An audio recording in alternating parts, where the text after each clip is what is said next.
Today we're gonna make one of my family's, definitely my son's favorite things, a Philly cheesesteak.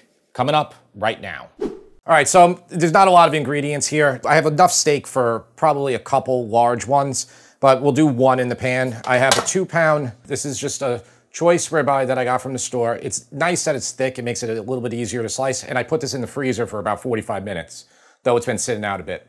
I salted it overnight.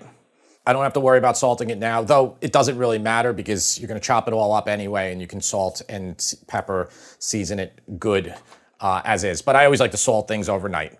It dries it out a little bit more too. I have American cheese, white American, so cheeses are definitely a thing that people will be very particular about. I did some research on Reddit. There's like whole entire threads devoted to a Philly cheesesteak, and from my research, a lot of people are partial to white American, a lot of people are partial to provolone, and a lot of people are partial to whiz. So I'm not making whiz here, though I would assume it's going to be very similar to the cheese that I made in the stovetop mac and cheese that uses sodium citrate, something that will just be a gooey, ooey mess of cheese. That will be yellow, okay? But this white American seemed to be one of probably the most loved, I would say, on Reddit there. Again, I've been to Philly once. I went to Philly when I was 6 years old on a school trip. That's the first and last time I ever been to Philly. And then another thing that they're very particular about is the bread. So in New York, a lot of bread is crusty and not probably the best type of bread for it. I would say like a hoagie roll, which is what it's called in Philly, is more on the soft side. But these ones I found from the bakery were great. Now, these are nice and soft, so it's like an enriched baked product that will stay really soft like that. And I would say probably if you put two of these together, that would equal the size of something you would get in Philly. This is another one that is like a smaller version of theirs, nice and soft too. And then this one, this is from a deli around the street, so this one's pretty soft too, though it has seeds. So I actually think this one is probably going to be the best to use today. Most of the hero rolls in New York are on the softer side. If you go into like an Italian place, bakery, whatever, or a pizzeria, the stuff might be a little bit more crusty. I wouldn't use those. I would use something that is softer. 2 medium onions that I just kind of chopped up. That would be enough for all this steak, but we'll use about half of that for about half of this steak for one sandwich. And then these are long hots that I got from my garden. So these are offered a lot of times in Philly also, and people will put them on the sandwich. We'll fry them up. I'll show you how to do it. And then I also found out that they also offer cherry peppers. So that's definitely something that I use a lot in my recipes. But I'm gonna do these, and if the taste tester doesn't want them, we won't even put them on, but I will show you how to make them. A little hard to find in the store, but they will be available, obviously, in Philly. They'll be available in New Jersey supermarkets and New York supermarkets. Other parts of the country, not so much, but you can just grow them, as I did this year. They're very easy to grow, and they're very prolific. You get a lot of them from one plant. I put the meat back in the freezer for a little bit. It's going to allow me to slice it better. By the way, if you have a slicer or a meat slicer, use it. It's super easy. You could even ask sometimes your butcher. For this bread, I'm just going to cut it like not all the way through. So I could just open it up like this and then put everything in after. Okay, so I have a pan, just a 12-inch pan, a little less than medium heat. You can cut your stems off the long hots now. Like you can cut these edges off because you're not gonna be able to eat this part when you put it on the sandwich. But you could also just do them like this and pluck them off at the end. Put some olive oil on them. Put some water in the pan. Cover the pan and just cook them until they get soft. And once they get soft, remove the lid, and then we're just gonna let them cook until they brown on both sides. Simple as that. That's all you have to do for that. I'm gonna pull these off and put them on my other stove while I slice the beef. So if you like main course recipes, which I'm sure you do because you're watching this video, I wanna let you know about our new cookbook, Sip and Feast Family Favorites. It has plenty of main courses in there. In addition to that, it has all the other sections you would expect to find in a cookbook.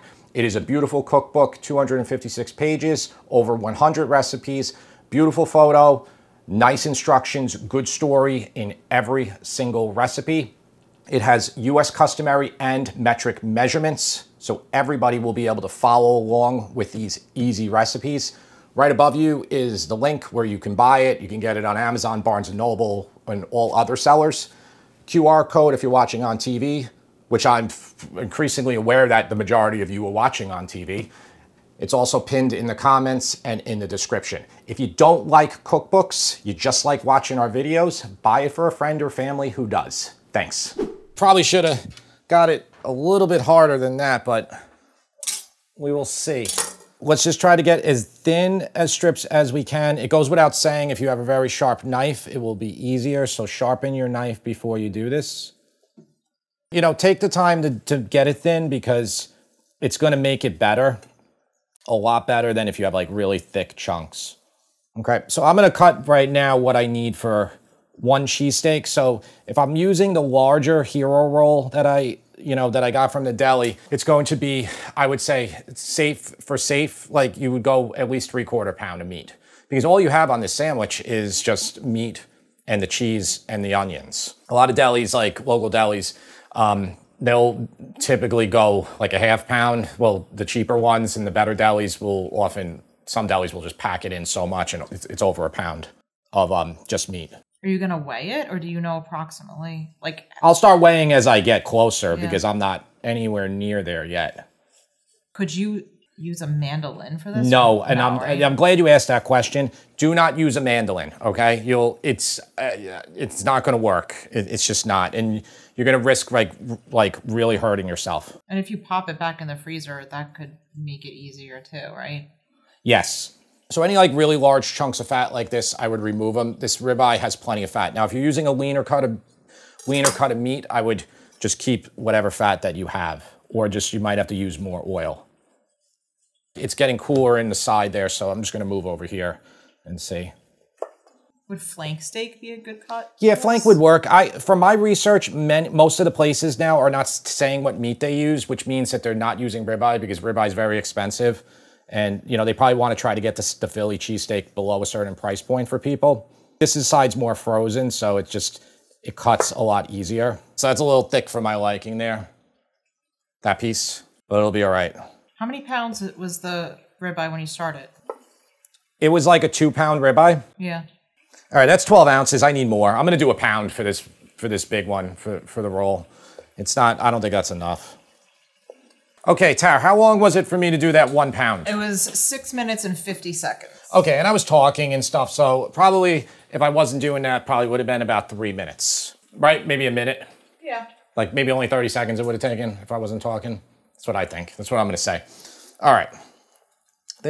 I'm joking. She's looking at me like, yeah, of course I'm joking. All right, that's the meat. Okay, 1 pound, I don't know. It probably, I think it's gonna be good for that hero. Hoagie, excuse me. Hoagie. Peppers, this is how they look after about 10 minutes. Okay, so you want them nice and soft, and now I'm just leaving them on pretty low heat, maybe like a 3, 4 out of 10, just to evaporate that water. Just season them up with a touch of salt, and then cut off the ends if you want these on your sandwich. I just want to give you a little heads up. These peppers are much spicier than a cherry pepper. So just keep that in mind. These are hot. They're very hot. I always pick them when they're green, and whenever they turn red, they're like, the birds get to them in my yard, so they will turn red if you just let them keep going. All right, so we're gonna make a cheesesteak. I have a 14-inch cast iron pan, but you can use stainless too. If you got a Blackstone, you know, this is better, much better to do outside. You can make a bunch of them at one time. All right, so I'm gonna heat this up to medium high. And I want you to heat it up for a good 5 minutes. Cast iron takes a long time to heat. It's not like an aluminum pan that will heat up very quickly. Again, don't know if the taste tester is gonna want these, but I wanted to show you how to do them. Just a sprinkle of salt. All right, we're gonna let this heat up. Okay, so it's already smoking, it's heating up. So the inside of my pan right here with a laser gun is 600. It's about 300 off to the side. So, you know, with one of these cast irons, you're gonna have to cook mostly in the middle. And then the tools of the trade here, I got a spatula, okay, that I can just put everything in the sandwich when I'm done. Don't laugh, Tara. And then I have my putty knife that I can chop up everything, okay? Make sure you have a clean one. Just use a neutral oil here, okay? You're not gonna need too much because you're gonna have a lot of fat from that ribeye, okay? And it's gonna start smoking right away, okay? And I'm gonna use about that much onion. And then I'm gonna put my beef, just sprinkle it all around. Gonna try to move it, everything like into a flat area. Try to get contact everywhere in your pan. And then just leave it alone for like 5 to 7 minutes so everything gets nice and brown, then we'll flip it. Okay, so it's been about 5 minutes. I'm gonna flip it and then break up some of this meat that I didn't spread out enough. Okay, just spread it out again. I'm actually gonna turn up the heat even more right now. Let it go for another 2 minutes. So it's been another 2 minutes there. So this is a big sandwich. I'm gonna put in 4 pieces of cheese right now to start. All right, so see, now you can see how brown that is on the other side. All right, so now what I'm gonna do is just start chopping this thing up and getting everything combined.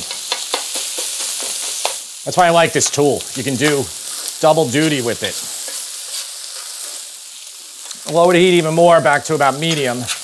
That looks really nice. Everything looks good. Now listen, if you didn't salt, you could be salting now. I already salted the steak. You can put a little pepper on here if you want. So those 4 pieces of cheese are just melted right in there now. Okay, turn it off. Put on cheese the whole entire length of your bread. So whatever your bread is, you know, just try to like eyeball it. This is not a low-fat sandwich. No. This is right. Okay, and just open up your bread. Now you could try to do like all of it at one time, which I'm gonna try to do. Let's get that under there. Okay. Everything in like that. And then I'm gonna pick up some scraps to make it even a little bit more for him. And I almost estimated correctly how much I was gonna need for a sandwich that size. Okay. Looks like really big. Okay, I know they were a little spicy for you last time. Yeah, can you put one on like one of the sandwiches? That's so good. All right. Put the pepper on. All right. See how spicy that is. And you put the seeds in all with them. All right, I'm just gonna. It's about 7 or 8 slices of white American on there. Is there enough cheese for you, or did you want even more cheese? Honestly, probably even more cheese. More cheese? Yeah. And I know you're a Philly expert. You go there all like every weekend. You wanted the whiz, right? Yeah. I know. What do you think about that pepper? Want to pull it right off? No, it's fine. They are hot. These peppers are hot. This is a really spicy bite because it had all the seeds. They are hot peppers. Uh-oh. They're probably about 10,000 on Scoville, but probably more. That bite tasted good. It's just the first bite had all the seeds in it. So listen, don't do the pepper unless you're like really like spicy stuff. It's so good. My only criticism is that it's not cheesy enough. It's not cheesy enough, so even more cheese. Yep. Well, I mean, that could have easily been remedied. The cheese is all melted in there. That's the thing. Yeah, if you want the whiz, you got to go for it. I think you could buy it, but you can also make it. I don't think the whiz matters. Just like the amount of cheese you put on. I think it could be like a little more cheesy, but it's really good. Probably about 1/3 of a pound of cheese went on there, and 1 pound of almost about 0.8 pounds of ribeye are on there. Yeah, so I do think 3/4 pound for a regular size like New York hero roll would be appropriate. I don't know if in Philly if everybody's using the exact size roll and how much they use, but I think 3/4 pound is pretty good for like a big sandwich like this. So good. 1 medium onion, I would say for 3/4 pound, and I would say yeah about 1/3 of a pound of cheese. It is very healthy, super healthy meal. Probably about 2,800 calories right here. I'm gonna give this a 9.5 out of 10. All right, I will take it. Not enough cheese. Okay, I will take it. Listen, I hope you see how easy this is to make. I mean, like, people tend to romanticize things like, oh, like this place has the best, this place is the best. Like you can't make one. You can easily make one. You just need a hot pan and you just need thin beef. You don't even need to go as expensive as ribeye. You can use something less expensive to do it. You really can. And then, peppers, no peppers, whiz, whatever. Those are going to be personal preferences. I wanted to do provolone for him. I had it in the fridge. He didn't want it. I thought that would give a little bit more of a sharp. Say that. I asked you before I made this one. Yeah. I said provolone or white American. Oh. No, Well, you asked me. I asked Mama, yeah. Okay, yeah, I think provolone would probably be better. I'm gonna eat this. Okay, all right. Thanks for watching. We will see you next time.